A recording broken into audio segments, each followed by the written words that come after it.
This is the Hidden Killers podcast with Tony Brueski, featuring retired FBI Special Agent Jennifer Coffindaffer. I don't know if it was the inevitable that was going to happen, but it certainly did take place. Chad Daybell officially flipping on Lori Vallow Daybell, saying everything, all of this, I was influenced by you, your sexual powers, and whatever else that she may have. And that's the reason that I may have done what I did. I know they're trying to save Chad Daybell's life right now, but what's your thoughts on this? Are you at all surprised, Jennifer Coffindaffer, retired FBI Special Agent, that Chad has called it a day with the land of Lori?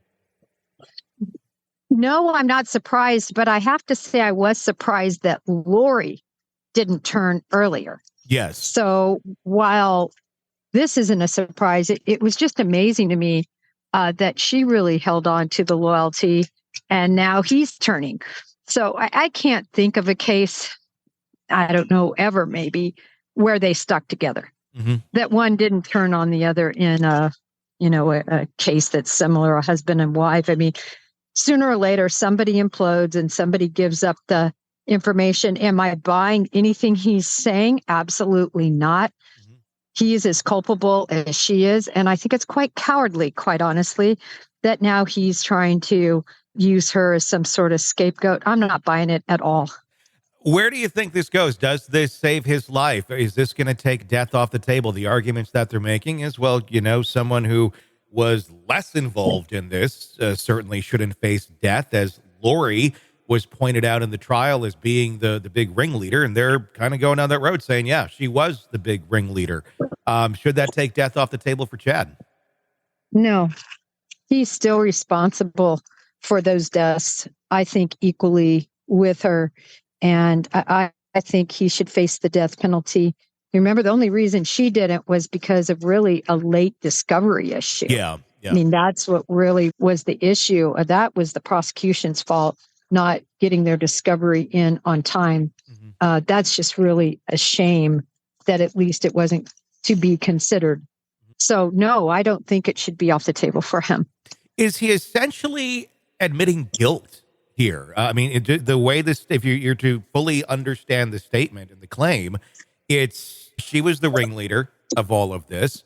I only acted on what she told me to do. Is that not basically insinuating that Lori had him, or at least be involved in killing the children, which, of course, that will then go to court next of, okay, you're being charged with murder. You kind of just, in a inadvertent, passive-aggressive way, admitted that you were involved in the murder. This is not going to be heard by a jury, right? It's strictly to decide about the death penalty issue, and that will be decided, and then they will move on. But for those of us, the public opinion, and those in true crimers, we're all going, all right, you basically just admitted you did it, and this was why you did it. I mean, and that can be brought into court, can it not, when the actual trial does take place, whether or not death is on the table or not? Oh, that will be. They will know whether this is a death penalty case or not. Sure. But I mean, the reason as to why it was, they're not going to know that it wasn't, or that it was, just that it wasn't, if that's what's decided. Does that make sense? It does. I mean, it almost feels, in a way, like with Lori Vallow, it very much seemed they got death off the table, inadvertently, because of a prosecution issue with discovery. But is that simply the goal here? There is Chad so indefensible that the best they can do is just try and spare his life? And I wonder if we're going to see the same sort of argument, or lack thereof, when it comes to court, because maybe they do get death off the table. Unless death is still there, then maybe we see more fireworks or more of a defense. Well, I think we're definitely going to see him pointing the finger at her and blaming her for everything. Mm-hmm. How do you think this will affect her upcoming trial when she's in Arizona being tried there, now that this is on the table? Do we see a Lori Daybell that's going to flip more on Chad as well and start pointing fingers, rather than pressuring her attorneys to say nothing negative about Chad?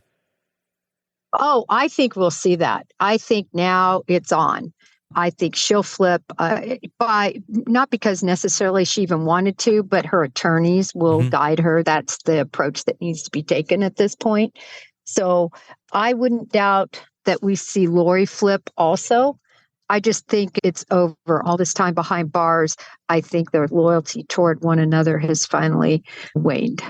Be very interesting to watch this. The only other question I would have is I do wonder of Lori's mental state if she's able to comprehend that Chad has flipped on her. What do you think about that? Well, it's interesting. I've been one from the very beginning that really wasn't buying what she was selling.